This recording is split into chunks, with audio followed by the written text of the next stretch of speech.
দীর্ঘদিন পর ফারাক্কার 106টি গেটের মধ্যে 100 গেট খুলে দেওয়ার কারণে বন্যামুক্ত যশোরের 3টি উপজেলা আজকে বন্যা আক্রান্ত। খুব কম জাতীয় দৈনিকই সেটি উল্লেখ করছে। আমাদের সরকারও এই জিনিসটিকে এড়িয়ে যাওয়ার প্রাণান্তকর চেষ্টা করছে। পানি সম্পদ নিয়ে যারা কাজ করেন তারা কিছুটা উচ্চবাচ্য করলেও সরকারের দায়িত্বশীল কর্মকর্তারা বলছেন ফারাক্কার গেট খুলে দেওয়ার জন্য আসলে বন্যা হচ্ছে না, অতিবৃষ্টির জন্য স্বাভাবিক প্রক্রিয়ায় এটি বন্যার সূত্রপাত। এই ব্যাখ্যা, এই জবাব তো বাংলাদেশের জনগণ তোমার কাছে জানতে চায়নি, তারপরও কেন তুমি এই কথাটি বলছো?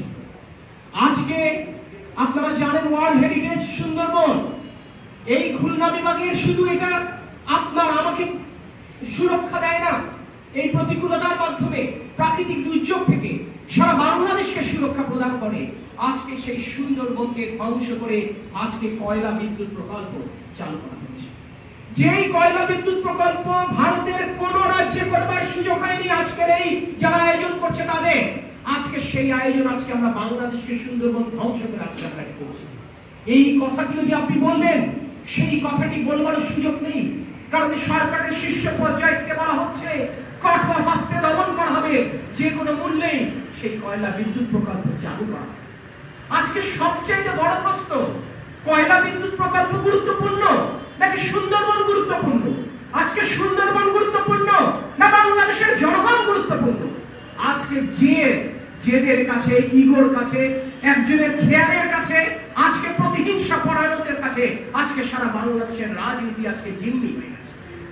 আজকে এই অবস্থা থেকে আপনাকে আমাকে কিন্তু শুধু সুরক্ষা নিজেদের জন্য পেতে হবে না, বাংলাদেশের জনগণকে সুরক্ষা।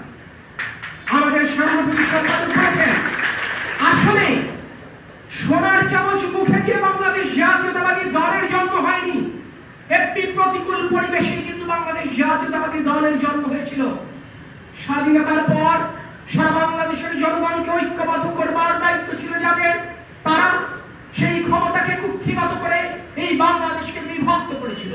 সেই বিভক্তি আমাদের পুলিশ বাহিনীতে যেমন ছিল, আমাদের সশস্ত্র বাহিনীতে যেমন ছিল, আমাদের সিভিল ব্যুরোক্রেসিতে যেমন ছিল, সারা বাংলাদেশের রাজনৈতিক দলের মতো যেমন ছিল, ঠিক তেমনি সাধারণ আপন জনসাধারণের মাধ্যমে মধ্যেও সেই ধরনের বিভক্তি ছিল।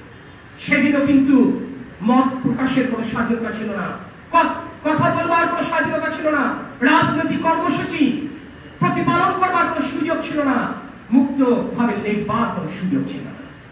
আজকে এইরকম একটি পরিস্থিতিতে একটি বিয়োগান্তিক ঘটনার মাধ্যমে 1975-এর 15ই আগস্ট তৎকালীন রাষ্ট্রপ্রধান শেখ মুজিবুর রহমানের ক্ষমতার পালাবদল, যে প্রক্রিয়ায় তার বিদায় ঘটেছিল, একজন রাজনৈতিক কর্মী হিসেবে কখনোই সেটি আপনার আমার কোনোদিনই কাম্য ছিল না। রাজনৈতিক কর্মী হিসেবে আপনার আমার কাম্য হচ্ছে জনগণের ভোটাধিকারের মাধ্যমে, ভোটের মাধ্যমে এই সরকারের ক্ষমতার পালাবদল করতে, কিন্তু সেটি একটি বিয়োগান্তিক ঘটনার মাধ্যমে পালাবদল করতে। এই পরিস্থিতি যারা সৃষ্টি করেছিল, এই পরিস্থিতি সৃষ্টি করবার জন্য যারা উদ্যোগী ভূমিকা পালন করেছিল, আজকে দুর্ভাগ্য, আজকে তারাই কিন্তু এই শাসক দলের গুরুত্বপূর্ণ জায়গায় রয়েছে। মরহুম রাষ্ট্রপতি শেখ মুজিবুর রহমানের নির্মম হত্যাকাণ্ডের পর যারা ট্যাঙ্কের উপর নাচ করেছিল, যারা তার চামড়া দিয়ে ডুবডুবি বাজাতে চেয়েছিল, আজকে তারাই সরকারি গুরুত্বপূর্ণ জায়গায় অধিষ্ঠিত। আজকে সে কারণে আওয়ামী লীগের সাধারণ সম্পাদক আজকে বলতে বাধ্য হচ্ছে, আগামী দিনগুলো আপনার আমার জন্য কোনো সুখকর নয়। আপনি আমি অত্যন্ত খারাপ অবস্থার মধ্যে রয়েছি।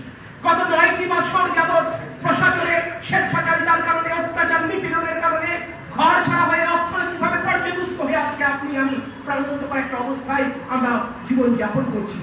অথচ সরকারের মন্ত্রী, আজকে শাসক দলের সাধারণ সম্পাদক যখন আগামী দিনগুলো ভালো দেখেন না, তখন বুঝতে হবে রাজনৈতিক শূন্যতা কখনো বাংলাদেশের সাধারণ মানুষের জন্য কোনো ভালো কিছু মঙ্গল বয়ে আনতে পারে।